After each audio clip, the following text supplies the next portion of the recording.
Alors aujourd'hui, je te propose le résumé de l'article 10 de l'art de la guerre. Comme d'habitude, ce résumé, on va le faire concrètement, essayer de te donner les idées principales et ensuite le voir sous l'angle de l'active worker. Un active worker, c'est un cadre, un salarié, quelqu'un qui travaille. Et du coup, l'objectif de cette série de vidéos que je fais sur l'art de la guerre, c'est tout simplement extirper les idées intéressantes de cet ouvrage qui est connu et qu'on entend parler dans plein de livres, de films, de documents, et puis en trouver des conseils très concrets applicables dans ton quotidien. Si tu veux aller plus loin, je t'ai mis en description le lien vers le livre que j'utilise qui est hyper annoté, et puis le lien vers l'audiobook qui est hyper intéressant aussi à écouter puisqu'il s'écoute très très bien en faisant autre chose. Donc ce chapitre 10, il est un peu répétitif par rapport au chapitre précédent, puisqu'en fait on va reparler de globalement 12 principes, 6 principes sur le terrain, 6 principes sur la notion de commandement. L'idée forte sur les principes sur le terrain, sans rentrer dans le détail, c'est qu'un général est responsable des mouvements qu'il va opérer avec son armée dans les différents types de terrains. Parfois on peut avoir des terrains qui sont difficilement accessibles, parfois ils sont facilement accessibles, parfois l'ennemi il va être dans un terrain distant de nous. Voilà, donc je rentre pas dans le détail, mais ce qu'il faut que tu retiennes, c'est que globalement, euh, par terrain, Sun Tzu, il pourrait entendre aujourd'hui opportunité.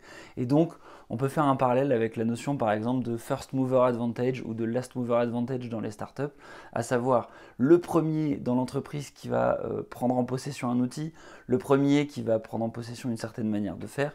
Et donc, que ce soit une entreprise ou un cadre, quelque part, le parallèle qu'on peut faire ici, c'est toujours bien comprendre et être capable de bien analyser dans quel terrain tu t'engages quand tu prends un projet, quand tu prends une tâche, quand tu commences à utiliser une certaine manière d'opérer.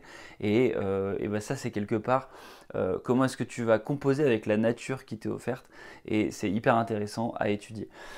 Par contre, ce que nous dit Sun Tzu, c'est que quelle que soit la nature à laquelle tu es confronté, c'est toi qui es responsable de gérer ton armée et une gestion désastreuse de l'armée, ça sera ça qui fera que tu échoueras si jamais c'est le cas.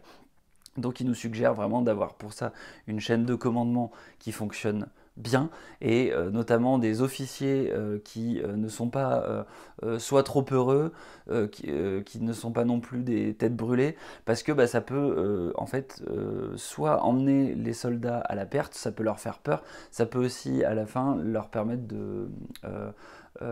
d'être complètement désordonnés et puis d'avoir une forme de cacophonie. Donc Sun Tzu, ce qu'il nous suggère de faire, et contrairement aux deux chapitres précédents où il était plutôt, on peut dire, assez agressif en mode vous devez tout le temps faire en sorte que vos collaborateurs ils ne soient pas oisifs, ils aient tout le temps une forme de peur, une forme de challenge à préparer. Là il nous dit qu'en gros un général il doit se comporter vis-à-vis de ses soldats et de son armée comme un parent avec ses enfants, c'est-à-dire qu'il doit tout le temps se dire qu'ils ont besoin d'être dirigés pour justement avoir un côté un peu bienveillant. Et il nous dit aussi qu'un général, il doit mourir avec ses soldats si jamais il les envoie à la mort. Donc la conclusion de ce chapitre-là, c'est le fameux connais-toi toi-même et connais ton ennemi et tu pourras atteindre la victoire.